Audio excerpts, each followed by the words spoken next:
नमस्कार। मुद्दा तो है मैं आपका स्वागत है। मैं हूं आपके साथ ब्रजेश चौक से। आज मुद्दा है सिंधिया की शक्ति। जी हां, शिवपुरी में नामांकन भरने से पहले सिंधिया ने शक्ति प्रदर्शन किया। नामांकन भरने से पहले सिंधिया ने खुली जीप में रोड शो किया। उनके साथ मुख्यमंत्री डॉक्टर मोहन यादव समेत कई दिग्गज मौजूद रहे। जाहिर है कि सिंधिया गुना सीट से पहली बार बीजेपी के टिकट पर चुनाव लड़ रहे हैं, लिहाजा उन्होंने कांग्रेस पर जमकर वार किए। तो मुख्यमंत्री ने भी कहा कि सिंधिया ने कांग्रेस सरकार गिराकर आधा बदला ले लिया था, लेकिन लोकसभा चुनाव में हम इसे पूरा करेंगे, जिस पर अब सियासत गरमा रही है। कांग्रेस बीजेपी पर लोकतंत्र की हत्या का आरोप लगा रही है, लेकिन सवाल यह है कि गुना में सिंधिया को कांग्रेस कितनी टक्कर दे पाएगी। क्या यादवेंद्र सिंह यादव गुना में कांग्रेस की वापसी कर पाएंगे? आखिर गुना के गढ़ में किसका झंडा लहराएगा? आज इन तमाम सवालों के जवाब लेने की कोशिश करेंगे, लेकिन पहले देखिए ये रिपोर्ट।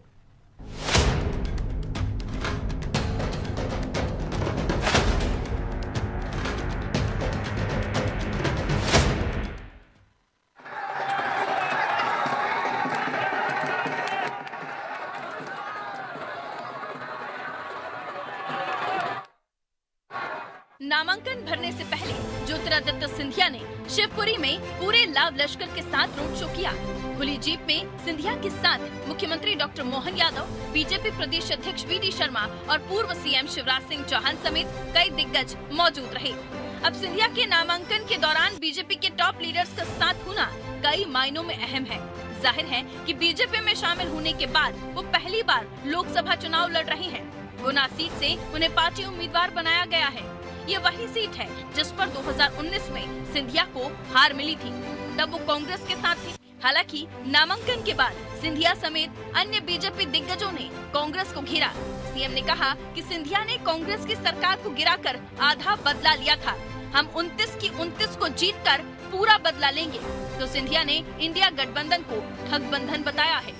महाराज, जब आपको हमने राज्यसभा के माध्यम से पहुंचाया था, जिनने उतरो कहा था, आधा बदला तो आपका तब ले लिया जब आपने सरकार गिरवाई, और आप पूरा बदला आप लेंगे जब घर भेज देंगे खिलौना। सरकार की क्षमता है, मोदी की गारंटी है, और दूसरे तरफ INDIA का गठबंधन नहीं, ठगबंधन खड़ा है। ठगबंधन मेरे भाई बहनों, ये ठगों का बंधन है, ये ठगबंधन है। जिस ठगबंधन ने कभी भी किसी का विकास नहीं किया। इनका गठबंधन सिर्फ परिवार देखता है, प्रगति नहीं। इनका गठबंधन सिर्फ परिवार देखता है, प्रगति नहीं, अपना फायदा देखता है, आपका विकास नहीं। मेरे भाइयों और बहनों, 29 में से एक हॉट सीट गुना भी है, लिहाजा इस सीट पर बीजेपी और कांग्रेस का फोकस ज्यादा है। इधर बीजेपी के आरोपों पर कांग्रेस पलटवार कर रही है। कांग्रेस का दावा है कि इस बार वो गुना सीट पर वापसी करेगी और सिंधिया को जनता सबक सिखाने का काम करेगी। वो लोग जिन्होंने अपनी मातृ संस्था से ठगी करी है, वो लोग उस गठबंधन में जो लोकतंत्र का सम्मान करते हैं, लोकतंत्र की रक्षा करना चाहते हैं, लोकतंत्र की रक्षा के लिए एक हुए, उस गठबंधन को एक उपनाम से संबोधित कर रहे हैं। दूसरी बात, पहले कहते नहीं बताते थे कि कमलनाथ जी की सरकार खुद गिरी है, लेकिन अब मुख्यमंत्री स्वयं स्वीकार कर रहे हैं कि कमलनाथ जी की सरकार भाजपा ने ही गिराई है और बदला लिया है। देखिए इनकी भारतीय जनता पार्टी के चरित्र किस तरह लोकतंत्र की हत्या करते हैं। कभी कांग्रेस का गढ़ मानी जाने वाली गुना सीट अब बीजेपी के कब्जे में है और सिंधिया भी अब बीजेपी के हैं। लिहाजा इस सीट पर घमासान जमकर देखने को मिलेगा। कांग्रेस के सामने चुनौती ये भी है कि गुना में सिंधिया की बराबरी का चेहरा कांग्रेस के पास नहीं है। लिहाजा सिंधिया और बीजेपी से टक्कर लेना एक बड़ी परीक्षा पास करने के समान है। खैर, बीजेपी का जोश तो हाई है, लेकिन जनता इस बार सिंधिया को जीत का आशीर्वाद देगी, ये 4 जून को साफ हो जाएगा। ब्यूरो रिपोर्ट, अनादि टीवी।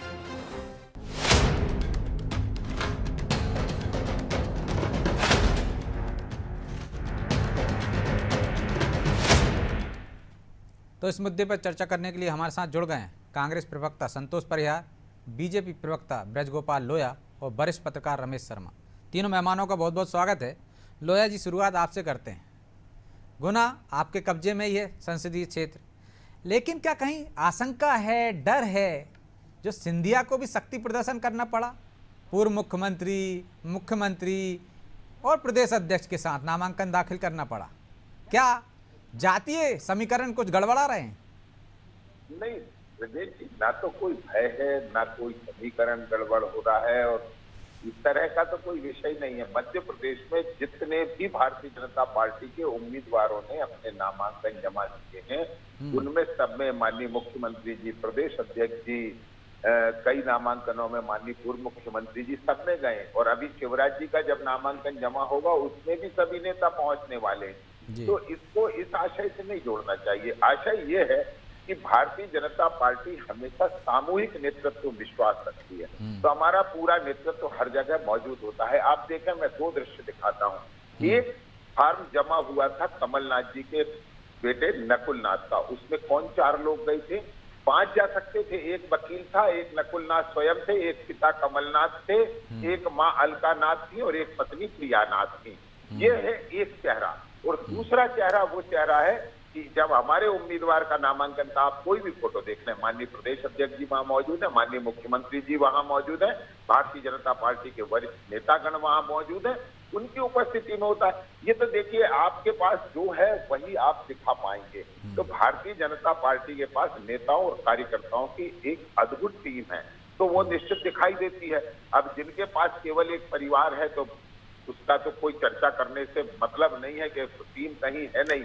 एक बात और कहूंगा, जो अभी आप और मैं पैकेज में सुन रहे थे कि कितना बड़ा स्पष्ट माननीय सिंधिया जी ने संदेश वहां से दिया है कि एक तरफ प्रगति है और एक तरफ परिवार है, चुनना आपको है। एक तरफ देश की प्रगति को चाहने वाले लोग हैं और एक तरफ अपने परिवारों को चाहने वाले लोग हैं। और इस स्थिति में जब आज वातावरण भारतीय जनता पार्टी के इतने पक्ष में है, ब्रजेश जी, मैं भी एक मतदान केंद्र का कार्यकर्ता हूं और उस नाते ये कह रहा हूं कि लोग तय कर चुके हैं कि उन्हें भारतीय जनता पार्टी को वोट देकर माननीय नरेंद्र मोदी जी को प्रधानमंत्री बनाना है। केवल मतदान की तारीख का इंतजार मतदाता कर रहा है। जहां जहां जिस चरण में मतदान होगा आप देखिए, और मतदान के दिन का उत्साह भी देखते बनेगा आपको कि जब प्रो इनकम्बेंसी में आदमी वोट डालता है, इस देश की जनता वोट डालती है, तो किस तरह का वोट।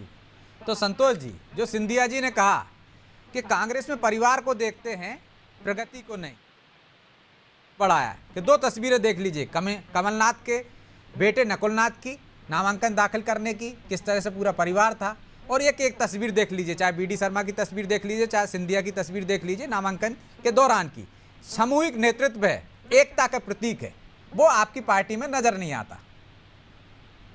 है कि जहां तक जो सिंधिया जी की बात है, तो सिंधिया जी तो हार गए थे चुनाव, और जिससे हार गए थे उसी का टिकट काट के भारतीय जनता पार्टी ने गद्दारी का सब इनाम दिया है।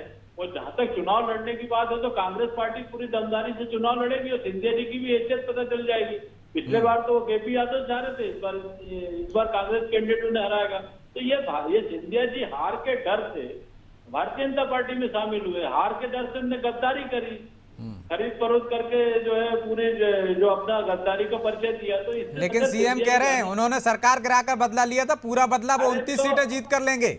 देखिए, सीएम तो कुछ भी बोल सकते हैं, अभी 29 सीटें जीतेंगे, कैसे क्या होगा ये तो पूरा मध्य प्रदेश में लोकतंत्र में जनता बताएगी। भारतीय जनता पार्टी बौखलाई घबराई चल रही है, और ये बोल रहा है कि जो कमल नकुलनाथ जी क्या पूरे जो कैलाश विजयवर्गीय से लेके जितने भी भारतीय जनता पार्टी के जितने भी नेता हैं, जितने गुंडे हैं, अफसर है, कलेक्टर है, एसपी है, सारे लोग कार्यकर्ता का काम कर तो रहे हैं। इसके बाद भी जो है माननीय नकुलनाथ जी 2 लाख चुनाव जीतेंगे। पिछली बार 35,000 से जीते थे, पिताजी सीएम थे, आप 2 लाख कह रहे हो। देखिए, आप तो क्या है, कुछ भी एजेंडा चला दो, हम तो जो बोल रहे हैं, हमें जो दिख रहा है वो बोल रहे हैं। हम जो बोल रहे हैं गलत है तो बताइए आप।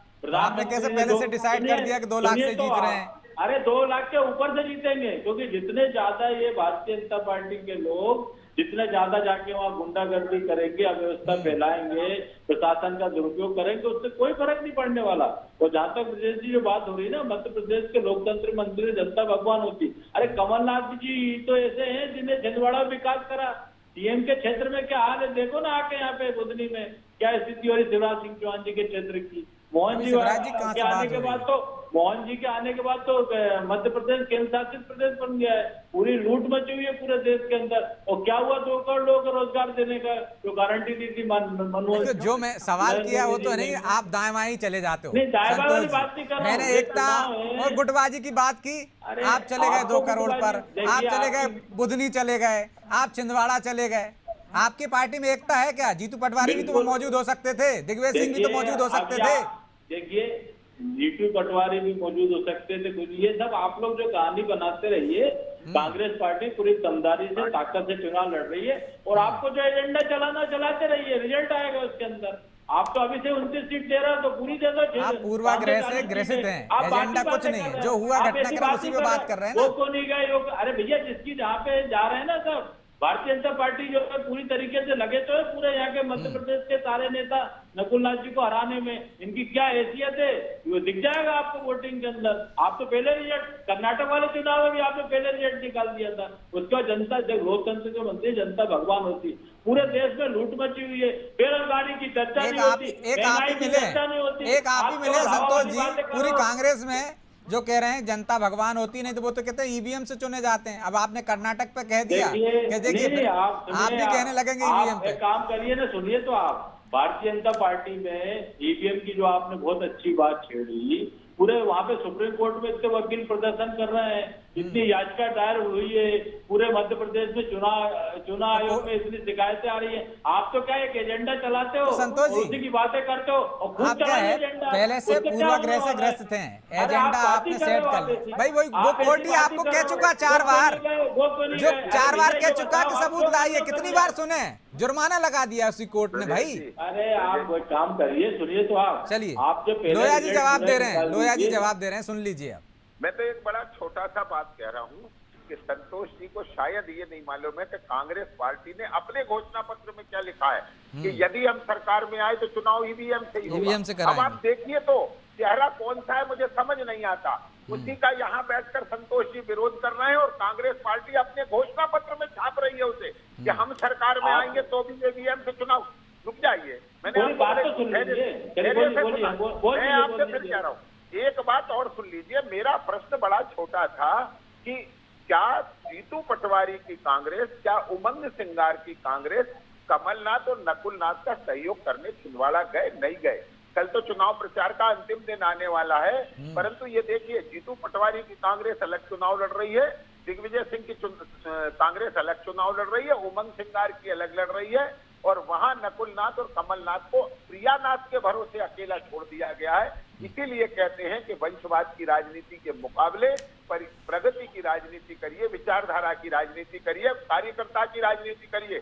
आप अभी जो कह रहे थे कि वहां कौन कौन है, भारतीय जनता पार्टी का प्रत्येक कार्यकर्ता जाएगा, क्योंकि हम तो सामूहिक नेतृत्व में विश्वास रखते हैं। हमारे यहाँ व्यक्ति नहीं जीतता चुनाव, विचार चुनाव जीतता है।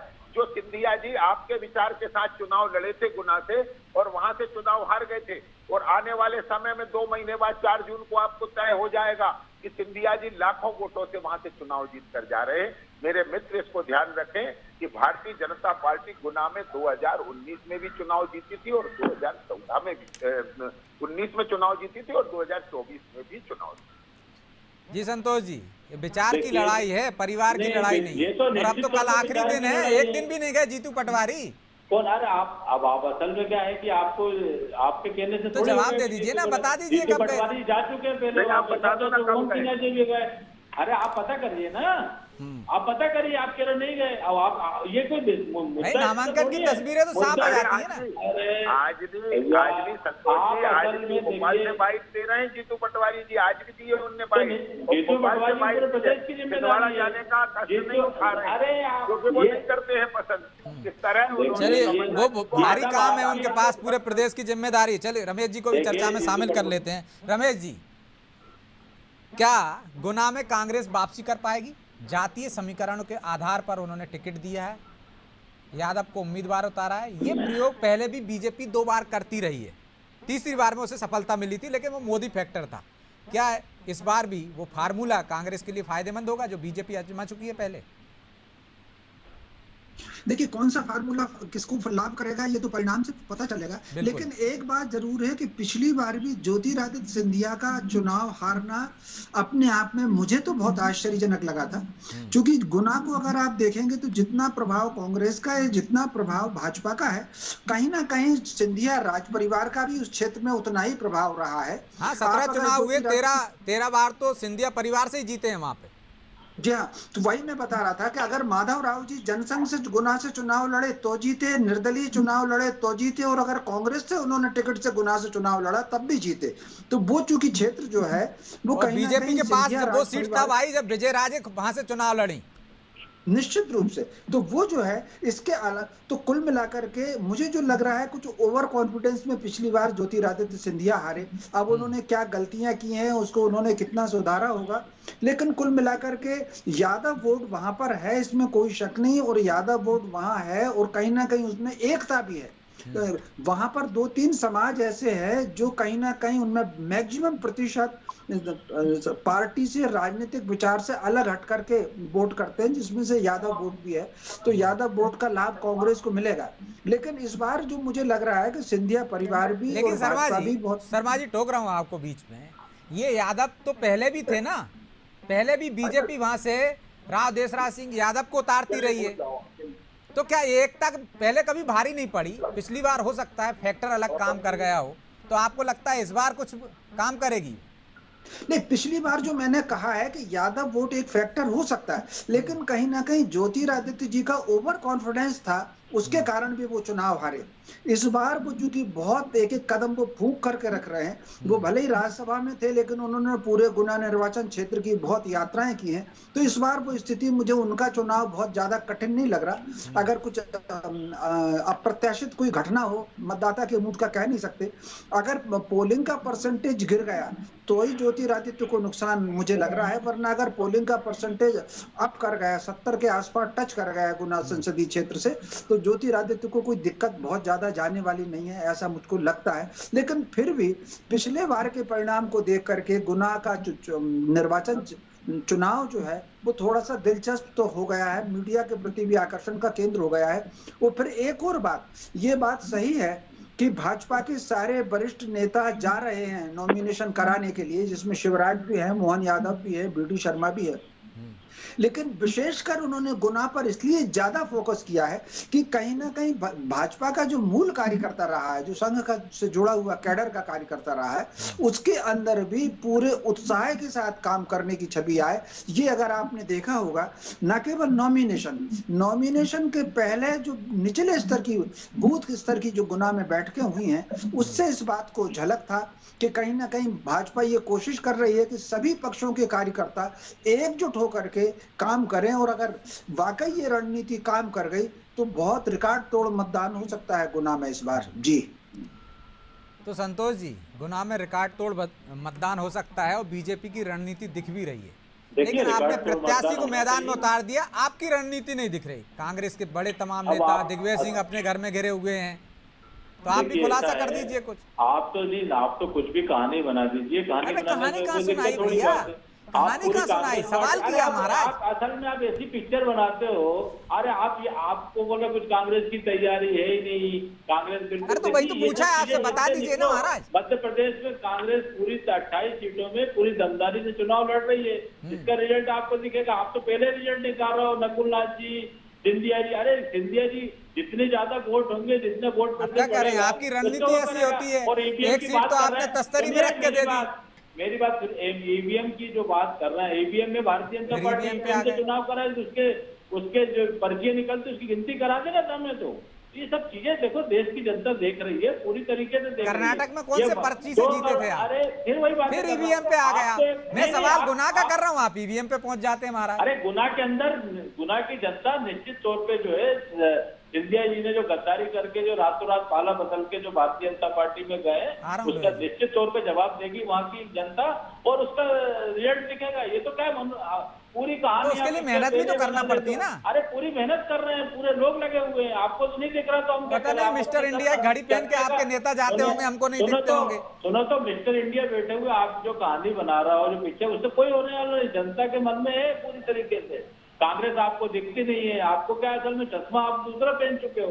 अब आप दूसरे अरे महाराज, हम तो मुझे तो लगता है कि मिस्टर इंडिया की घड़ी मिल गई है कांग्रेस के नेताओं को। वो पहन के जाते हैं, अदृश्य हो जाते हैं, दिखते नहीं। अदृश्य नहीं हो पाते। आप तो एक इंटरनेशनल पत्रकार हो गए, आपको इतना बड़ा चश्मा दिख गया, कोई दिखता ही नहीं है भाजपा के अलावा। तो आप मुझे भी लगता है कि आप पूर्वाग्रह से ग्रसित हो, जवाब रहते नहीं आपके पास, पता आपको कुछ रहता नहीं है, आप मुझ पे सवाल करते हो। आप बोलते संतोष जी, सिर्फ मुझ पे आ जाते हो आप। कांग्रेस की गारंटी है, वो मोदी की झूठी गारंटी 2 करोड़ लोगों को रोजगार देने की, 15 लाख खाते में आ जाएंगे, सबके जो है किसानों की आज दुगनी हो जाएगी। तो आपको तो जो भी भर्ती चलाना हो, मोदी की झूठी गारंटी चलाओ आप, और देश की जनता उसका जवाब दे देगी। लोकतंत्र के मंदिर में भगवान देश की जनता ये भी देख रही है, दर्शक ये भी देख रहे हैं कि आपके पास तर्क वर्क कुछ नहीं है, सब कुछ भी बोलते जाते हो आप, बस आपके पास जुमले बस 3-4 हैं, बस उन्हीं पे शुरू हो जाओगे। दो गुना पे आप बता नहीं पाए कि हमारे नेता कब तक प्रचार करने जा रहे हैं, आप आ गए 2 करोड़ पे। संतोष जी, आप है ना पढ़ लिख के नहीं आते, बस आपको है बकर बकर करना है। बताना नहीं चाहते आप, लोगों की बेरोजगारी की चर्चा नहीं हो, महंगाई की चर्चा नहीं हो। अरे ज्योतिरादित्य सिंधिया चुनाव हारेंगे वहां से। चलिए लोया जी जवाब दे, कुछ कह रहे हैं चोला बदल के जो पूरे ऐसे कहने से कुछ नहीं होता, पूरी ताकत से लगे हुए हैं। अब आपने चश्मा उतार लीजिए, आपका चश्मा ऐसा लगा हुआ है कि आप जो राजनीति हो गए। संतोष जी सुन तो लीजिए। संतोष जी देखिए, इस समय लोकतंत्र का महापर्व चल रहा है। आप जिन मुद्दों को लेकर जाना चाहें जनता के बीच जाएं, हमारे मुद्दे हैं ना, हमारे मुद्दे आपको सुन रहा हूँ, 1 मिनट तो रुक जाइए, मैं कितने प्यार से आपको सुनता हूँ, आप भी तो सुन लीजिए, 1 मिनट सुन लीजिए। यहाँ बैठकर बातें करने से कुछ नहीं होगा संतोष जी। 64,500 मध्य प्रदेश के मतदान केंद्र हैं। एक बात नोट करके रखिए आप और पूरा प्रयत्न करिए, आधे से ज्यादा मतदान केंद्रों पर कांग्रेस का इस बार पोलिंग एजेंट बैठने नहीं मिलेगा, खासतौर से ग्रामीण क्षेत्रों में जिन्होंने राम का अरे मेरी बात तो सुन लो, सुन तो लो भैया, सुन तो लो भैया, सुन तो लो, उससे कह रहे हैं जो नवंबर 2000 बना हुआ है भैया, आचरणों के कारण, प्रवक्ताओं के आचरणों के कारण तो कांग्रेस अप्रासंगिक हो गई। भैया आप ये आवाज में लीजिए, जब आप बोले जा रहे थे तमाम आरोप लगा रहे थे। रोजगार की बात मत करो, महंगाई की बात नहीं करो। अरे संतोष जी, फिर कहोगे आपकी आवाज डाउन कर दी आपकी। मालूम है कि हमारे पास मुद्दे क्या हैं, आपको पूछा नहीं कर पा रहे हैं कि आपके क्या मुद्दे हैं? मैं फिर से क्या हुआ 2 करोड़ रोजगार का, क्या हुआ 15 लाख खाते में आने का, क्या हुआ स्मार्ट सिटी कागज की बेट पे, लोया जी, संतोष जी, संतोष जी, आवाज पे काम नहीं हुआ तो देख रही है जनता, कभी जनता में देख रही है, सब देख रहा है संतोष जी। समझ जाएगा, इंटरनेशनल समझ जाएगा कि आप भारतीय जनता पार्टी दिख रहा है, उसके अंदर पूरा दिख रहा है। एक मतदाता संतोष जी, ऐसे थोड़ी डिबेट होती है। यहाँ बैठकर 5 रटी बातें, यहाँ पे बैठ के आप जो बातें कर रहे हो एजेंट नहीं बैठेंगे। अरे भैया आप जो बातें कर रहे हो मिनट में बताऊंगा तो आपके पास कोई विचारधारा ना आपके पास संतोष जी, प्लीज मुझे आपकी आवाज डाउन करना पड़ेगा, इस तरह से बहस नहीं हो सकती है। आप एक एक करके बोलेंगे प्लीज। संतोष भाई क्या किस तरह से बहस कर रहे हो, क्या सोच कर आए हो आज आप? सवाल जवाब तो आ जाने दो, फिर आपको मौका दूंगा। ब्रजेश जी, मैं एक बिल्कुल ईमानदारी से बात बताता हूँ, संतोष जी की भी अपनी एक समस्या है, वो हमें समझना पड़ेगी। 2014 से जो 5 किसी बातें कर रही है कांग्रेस, उनके अलावा छठी उनके पास बात नहीं है। देश में उनके पास कोई मुद्दा नहीं है, देश के किसी वर्ग का वो प्रतिनिधित्व नहीं कर रहे, ना युवाओं का कर रहे, ना महिलाओं का कर रहे, ना किसान का कर रहे, किसी का प्रतिनिधित्व नहीं कर रहे। केवल काल्पनिक मुद्दों को उठाने का प्रयत्न करते हैं। जो इनका ये जो कुछ कहते हैं वो इनका राष्ट्रीय नेतृत्व उनको पीछे छोड़ देता है। राष्ट्रीय नेतृत्व जो कहता है उसके साथ कार्यकर्ता नहीं खड़ा है, क्योंकि राष्ट्रीय नेतृत्व कहता है कि राम के मंदिर के उद्घाटन में मत जाओ, परंतु कार्यकर्ता कहता है मैं तो राम मंदिर के न्योते बांटूंगा। और इसका ही दुष्परिणाम मैं बता रहा हूं आपको। ग्रामीण क्षेत्रों में आप जाकर के देखिए कि कांग्रेस को आज साथ खड़े होने कार्यकर्ता नहीं मिल रहे हैं, और ये उनका दर्द पूछिए जिन्हें कांग्रेस ने चुनाव लड़ने पर मजबूर कर दिया है। वो प्रसन्नता से नहीं लड़ रहे हैं, मगर जिन्हें मजबूर कर दिया है थोड़ा उनका दर्द भी समझने की कोशिश करिए। और ये घिसी पिटी बातों से कुछ नहीं होने वाला है। 2024 में देश 2047 का देश देख रहा है। नरेंद्र मोदी जी की नेता और भारतीय जनता पार्टी जैसी नीति वाली पार्टी और सरकार देश की और प्रदेश की जनता चाहती है। और इन तथ्य को अगर कांग्रेस स्वीकार करे और एक बेहतर विपक्ष की भूमिका में आने का प्रयत्न करे तो शायद ये भी उनका लोकतंत्र के प्रति एक बेहतर कर्तव्य हो छोटा सकता सा है। जवाब दीजिए मगर एक संतोष जिम्मेवार जी। विपक्ष। संतोष जी छोटा सा जवाब। देखिए ऐसा है कि जो बातें कर रहे हैं, जब मोदी की गारंटी, ये झूठ की गारंटी, पुरानी बातें करो तो उसकी बातें नहीं करेंगे आप। महंगाई की बात करते नहीं है, बेरोजगारी की बात करते नहीं है, केवल हवा वाली बातें करते हैं। ये केवल जो है वही झूठ बोलेंगे, केवल झूठ की गारंटी, फिर आप पीछे बोलने लगे, फिर आप पीछे बोलने लगे।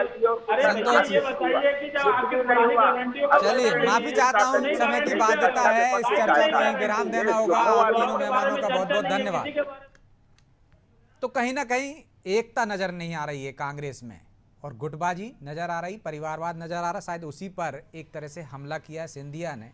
लेकिन जिस तरह से बीजेपी ने, चाहे वो छिंदवाड़ा की बात हो, चाहे वो पन्ना की बात हो, खजुराहो की बात हो, या फिर गुना की बात हो, एकता दिख रही है, पूरी ताकत से लड़ती हुई दिख रही। अब ऐसे में कांग्रेस कैसे मुकाबला कर पाएगी जब उसके बड़े नेता या तो खुद घर में घिरे हुए हैं, चाहे दिग्विजय सिंह हो, चाहे कमलनाथ हो, और प्रदेश अध्यक्ष पूरे प्रदेश की कमान संभाले हुए हैं, लेकिन शायद उनके पास वक्त नहीं है, जिस तरह से संतोष जी कह रहे थे। बहरहाल मुद्दा तो है। मैं इतना ही, मुझे दीजिए इजाजत और आप देखते रहिए अनादि टीवी। नमस्कार।